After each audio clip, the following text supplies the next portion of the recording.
एक गांव में एक बूढ़ी औरत रहती थी।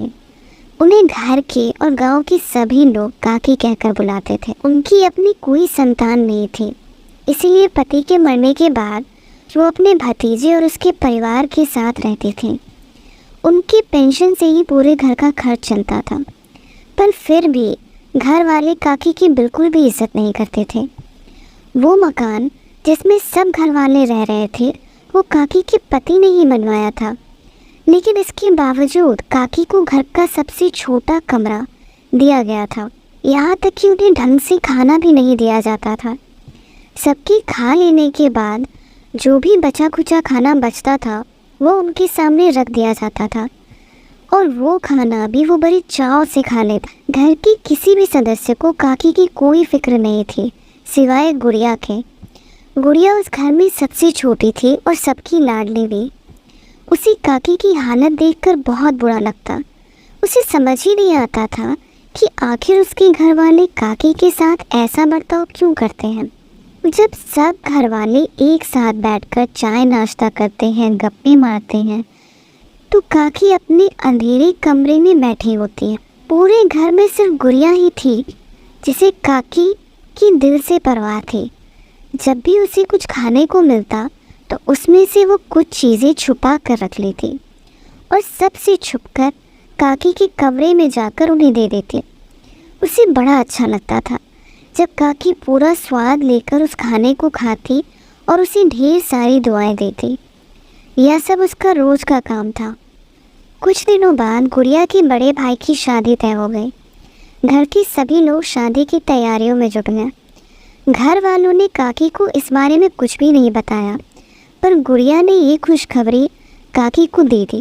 काकी को बुरा तो लगा, पर वो खुश थी कि घर में बहुत सालों बाद शादी की वजह से रौनक लगेगी, रिश्तेदार आएंगे, तरह तरह के पकवान बनेंगे और उन्हें भी वो पकवान खाने को मिलेंगे। वो तो खुशी के मारे दिन गिनने लगे। इधर जैसे जैसे शादी के दिन नज़दीक आ रहे थे, घर वालों को टेंशन हो रही थी कि काकी को कैसे शादी से दूर रखें। एक दिन सुबह सुबह ही काकी का भतीजा अपनी पत्नी सुधा के साथ काकी के कमरे में गया।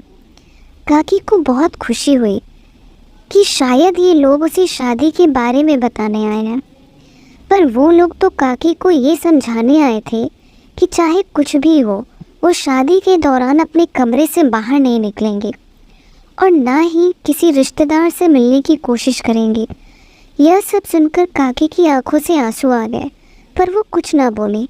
सारी बातें कहकर वो कमरे से चले गए और काकी ये सोचने लगी कि कैसी किस्मत है मेरी कि जिन लोगों को अपना मानकर मैंने उन्हें अपने घर में जगह दी, जो मेरे पैसों से ही अपने खर्चे पूरे कर रहे हैं, आज मैं उनके लिए इतनी पढ़ाई हो गई हूँ कि वो मुझे घर की शादी में शामिल भी नहीं करना चाहते।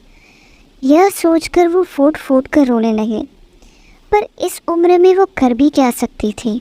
बुढ़ापे की वजह से उन्हें चलने फिरने में भी तकलीफ़ थी। थोड़ी देर बाद उनके कमरे में गुड़िया खाना लेकर आई। उसे देखते ही काकी ने अपने आंसू पोंछ लिए।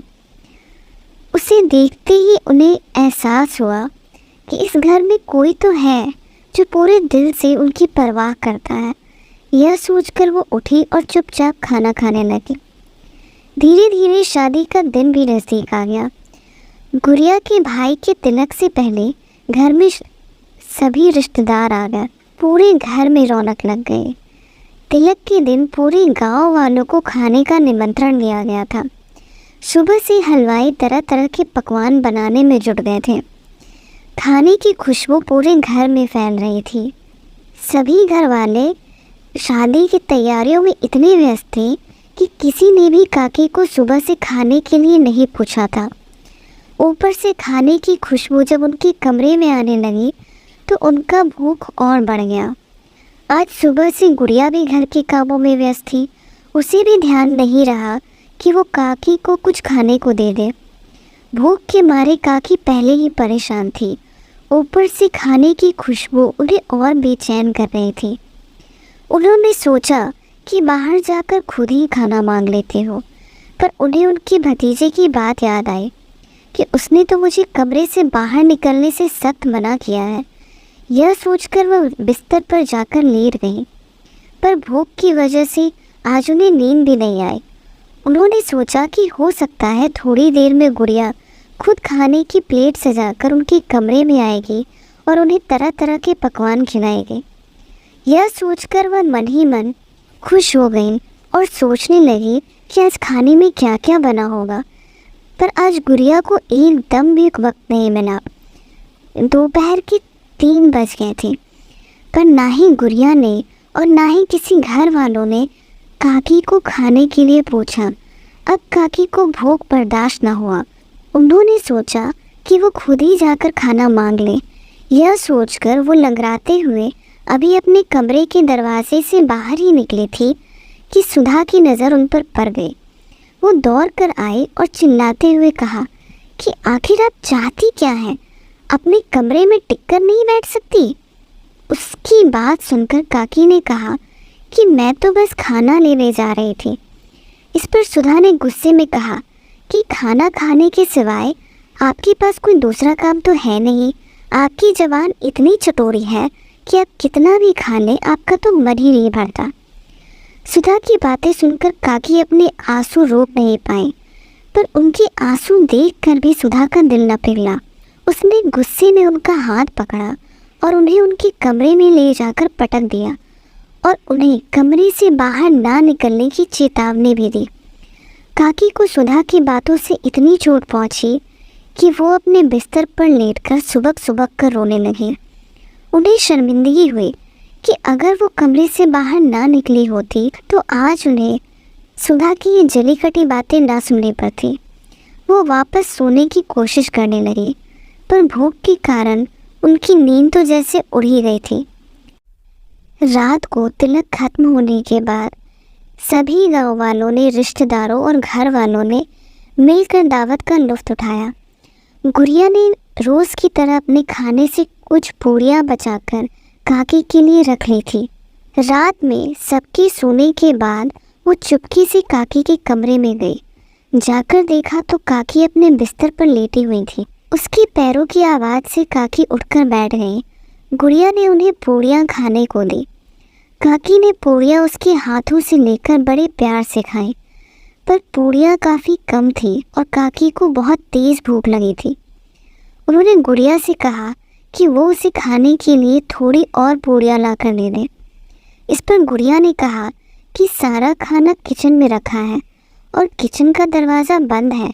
अगर मैंने दरवाज़ा खोला और गलती से घर में कोई जाग गया तो बड़ी मुसीबत हो जाएगी। काकी को गुड़िया की बात सुनकर सुधा की दोपहर की बात याद आ गई। उसने गुड़िया से कहा कि वो उसे उस जगह ले जाए जहाँ सारी जूठी प्लेटें पड़ी हुई हैं। गुड़िया काकी का हाथ पकड़कर उन्हें आंगन में ले गई, जहाँ हर प्लेट में कुछ ना कुछ खाना बचा हुआ था। काकी खाने के एक एक दाने को बड़े प्यार से स्वाद लेकर खाने लगी। इधर कमरे में प्यास से सुधा की नींद खुल गई। उठते ही उसने देखा कि गुड़िया कमरे में नहीं है। वो गुड़िया को ढूंढते हुए जैसे ही आंगन में पहुंची तो उसने देखा कि गुड़िया एक जगह खड़ी है और उसके पास ही बूढ़ी काकी ज़मीन पर बैठ जूठी प्लेट से खाना उठाकर खा रही हैं। यह देखकर उसकी आंखों से आंसू आ गए। आज इतने दिनों में पहली बार उसे अपने व्यवहार पर शर्मिंदगी हुई। उसने सोचा कि आज शादी के घर में ना जाने कितने लोगों ने भर पेट भोजन किया, पर काकी को किसी ने भी खाने के लिए नहीं पूछा। शादी का सारा इंतज़ाम जिनके पेंशन से हुआ, उसे यह जूठी प्लेट से खाना खाकर अपना पेट भरना पड़ रहा है। वो चुपचाप किचन में गई और खाने की पूरी एक थाली सजाकर काकी के सामने गई। उसे देखते ही काकी और गुड़िया दोनों डर गए। काकी को लगा कि अब तो सुधा उन्हें जी भरकर बुरा भला कहेगी, पर सुधा ने काकी का हाथ पकड़कर उन्हें उठाया और एक साफ जगह पर बिठाकर उन्हें खाने की थाली परोस दी। यह देखकर काकी और गुड़िया को बड़ा आश्चर्य हुआ। सुधा ने काकी से माफ़ी मांगते हुए उन्हें खाना खाने को कहा। काकी भी दोपहर की सारी बातें भूलकर एक छोटे बच्चे की तरह प्लेट से खाना उठाकर खाने लगी। गुड़िया को यह सब देखकर बहुत खुशी हुई। और सुधा को भी काकी को खाना खाते देखकर आज एक अलग ही तरह का सुकून मिला।